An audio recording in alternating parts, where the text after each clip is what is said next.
Hello everyone. Marami nagtatanong tungkol dito sa proof of compliance to permit conditions. Paano ba ito gawin? I would like to show sa atin pong screen yung ating template ng proof of compliance to permit conditions. Ang three basic information na mahalaga dito. Number one, yung pong sino itong permittee. Ano yung discharge permit. At pangalawa, yung pong mga conditions na naka-reflect sa ating permit. At mula dyan, ilalagyan natin ng pangatlong information, yung proof na tayo ay may compliance sa permit conditions. So first thing, para ma-prepare mo ang proof of compliance to permit conditions, kailangan muna nating tingnan yung ating discharge permit. Would like to show sa ating screen yung sample ng ating discharge permit. So as shown here is a discharge permit at marami itong mga conditions. So meron tayong number 1, number 2, up to 9 na mga conditions dito. So ang gagawin lang natin is we will tabulate the permit conditions and we will provide yung remarks or yung proof of our compliance. So halimbawa, itong ating permit ay itatabulate natin as our document to be submitted sa discharge permit renewal. So it looks like this na meron tayong on the first column, meron tayong permit conditions. Halimbawa, pagdating sa discharge rate, and then discharge quality, the effluent monitoring, yung submission of the self-monitoring report, at yung PCO accreditation, the flow measuring device or sampling port, the certificate of dislodging. So itong nasa first column na to, pagbabasehan nyo ito doon sa ating discharge permit. So halimbawa dito sa ating screen, yung ating discharge permit, may mga conditions dito like that the permit holder shall discharge effluent into the river. The discharge rate of the effluent shall not exceed the 10 cubic meter per day and it shall comply with the following standard. At meron pa dito that the permit holder shall conduct quarterly effluent monitoring with the above parameters and shall be included in the quarterly submission of the self-monitoring reports. Submit certificate of PISO accreditation that the permit holder shall provide flow measuring device at influent and effluent sides of the wastewater treatment facility. That the permit holder shall allow entry to the said facility or establishment and provide immediate, safe, and adequate access to authorized representative of the DNR EMB for the purpose of environmental inspection and water sampling. At may mga iba pa ditong mga requirements. This permit shall be adequately framed and posted in a conspicuous place at the plant or establishment. And then submit certificate of dislodging of the water treatment facility and treatment of the same by an accredited service provider. This permit shall be renewed 30 days before expiration. So yan lamang yung mga example ng mga conditions sa ating discharge permits, and all we have to do is make tabulation. In the first column, you present all the conditions like the discharge rate. The discharge rate of the effluent shall not exceed the 10 cubic meters per day. Yun yung nakasulat doon sa iyong permit.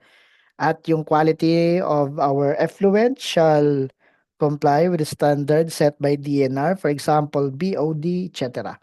So, ang ginagawa na natin, we tabulate. In the first column, we provide the condition and we say, yes, we comply. Wala naman sigurong magre-renew ng ating mga discharge permit that we don't comply with the condition because in the discharge permit as shown on the screen sa pinakababa, that non-compliance with the above conditions, a corresponding penalty in the amount of not less than 10,000 but not more than 200,000 per violation shall be imposed. So I do believe na wala namang magsasabing hindi ako nagko-comply sa mga condition na yan.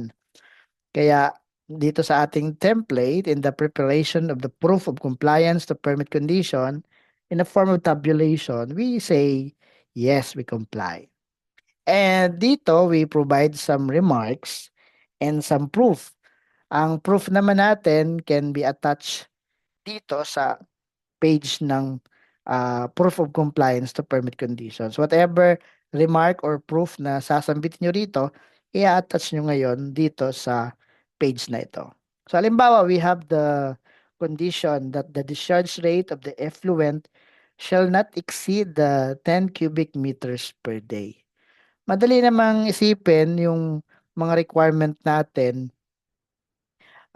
like yung ano po yung mga consumption natin ng tubig na pwedeng i-translate ito doon sa ating ilan yung wastewater na pwede nating ma-discharge.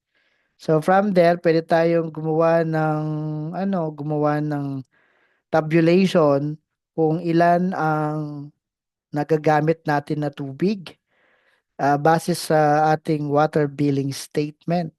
No, meron tayong pwedeng gawing ah, tabulation. So, halimbawa, on the screen, gagawa tayo ng isang Excel uh, file. So, kung gamit natin ay yung mga water billing statement. So, for example, yung buwan. And meron tayong specific amount of consumption. And naka-express naman usually yan sa cubic meter. Yeah. So halimbawa for particular month, January, ganun din sa February, hanggang maging isang taon ito, ilalagay natin.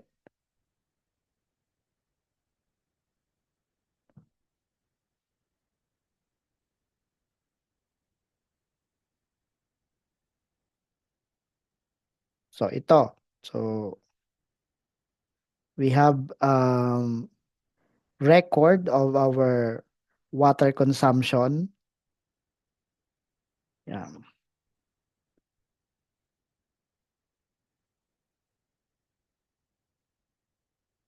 Based on our water billing statement. So halimbawa on January, meron tayong consumption like 350 cubic meter. Yeah. And then on February, we have 300. On March is 250. On April is 290. On May, we have 300. On June is 280. On July is 275. On August, we have 320. Then September, we have 10 or sorry, 100. And then on October, we have 50. On November, we have 30. On December, we have 10 cubic meter. So, pababa ng pababa yung ating record. So, itong lahat ay base sa ating water billing statement expressed in cubic meter. Now, we can get the monthly average. Yeah, we can get the monthly average. So, kunin natin yung average. So we say 212.5 9916667. Yan, pwede natin yang ano yun na lang. Yan. Halimbawa, 213 cubic meter. So this is our monthly average, and then divided by the number of days, operating days sa isang buwan. So we can determine the daily average. So I have, for example, we have 30 um, days of operation. So 213 divided by 30 days. So for example, yung 30 days operation. So 213 divided by 30 days of operation. So we have a 7.09. Kunin natin yung i-round off na lang natin. So we have 7.10 cubic meter per day. No, so this is 10 cubic meter per day. So mula dyan, we can say na, dito pala sa ating compliance sa permit condition, meron tayong 7.10 cubic meters per day. Well, mas madali dito kung hindi sa water billing statement doon sa ating mga metro, sa ating mga record ng discharge. Pwede nating i-record kung ano yung average daily discharge. So, nakasagot na tayo sa isang condition. Lahat ng ito sasagutin natin yung mga condition dito sa kanang bahagi. Halimbawa naman dito sa the discharge rate shall comply with the standards for BOD, fecal coliform, ammonia, nitrate, phosphate, oil ingress, surfactants. So mula dyan, kung meron tayong latest result of laboratory analysis, pwede nating ilagay dito sa kanang bahagi yung mga result of laboratory analysis for BOD, fecal coliform, etc. So for example, meron kang mga result of laboratory analysis, nandoon sa result of laboratory analysis yung mga value, paglalagay mo lang dito. Like for example, yung BOD value mo ay 10 milligram per liter. So this is okay. No, pumapasa siya dahil from the standard of 50, ikaw naman ay 10. No? So on and so forth. Kailangan nyo lang sagutin yung bawat um, parameter nung ano yung result. Halimbawa naman yung effluent monitoring. Sabi doon, conduct effluent monitoring of the significant monitoring parameters like the following. O ang tanong, nag-conduct ba? Kailan kayo nagkaroon ng sampling and analysis at sino ang laboratory provider? So, halimbawa, sampling and analysis through ABC Environmental Laboratory. Yan ang pangalan ng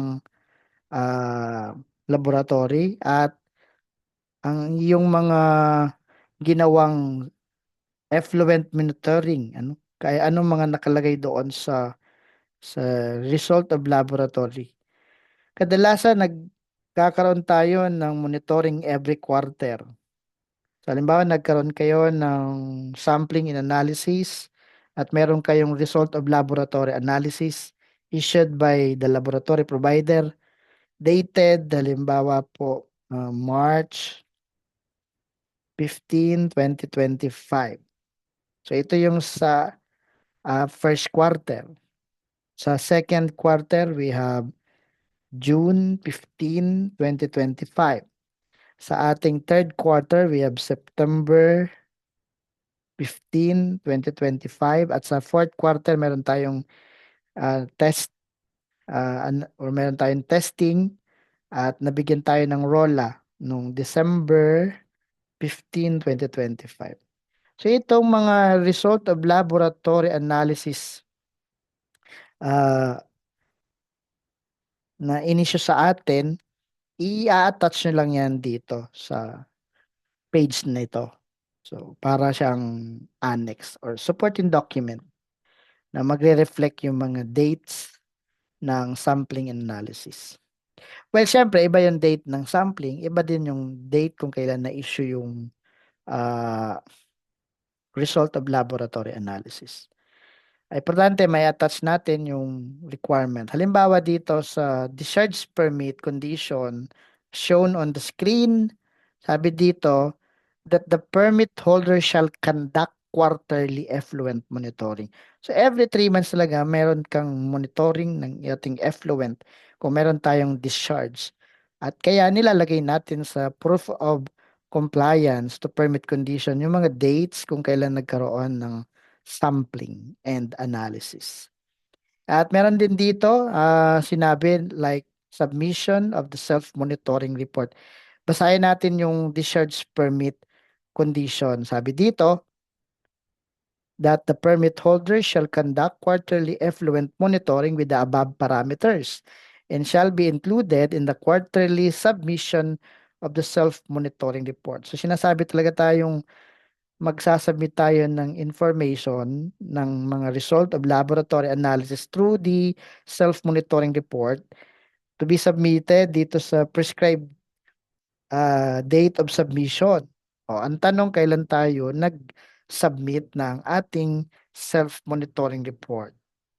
Halimbawa, ang first quarter self-monitoring report may deadline ng April 15, second quarter, July 15, third quarter, October 15, January 15, yung fourth quarter, kailan kayo nag-submit nung report? So, halimbawa, nag-submit tayo, submitted on April 7, 2025, July 7, 2025, October 7, 2025, and then January 7, 2025. Lagi tayong compliant doon sa mga conditions. Okay, so ang dulo ay lalagyan mo ng pangalan ng PCO. So here, prepared by, halimbawa, ang pangalan ng PCO ay Mr. Juan de la Cruz. Siya ang Pollution Control Officer. At lagyan natin kung kailan natin pipirmahan. August 4, 2025. Okay, so this is the sample presentation of proof of compliance to permit conditions for the purpose of the renewal of our discharge permit. And I hope you have learned something about this presentation about how to prepare proof of compliance to discharge permit conditions. Maraming salamat for active listening, at if you want to know more about environmental compliance, please subscribe to this channel. Please share this video. Maraming salamat everyone, and you are also encouraged to make comments dyan sa comment section. Thank you very much for your time and listening. At mabuhay tayong lahat. Mag-ingat po kayo and God bless us all.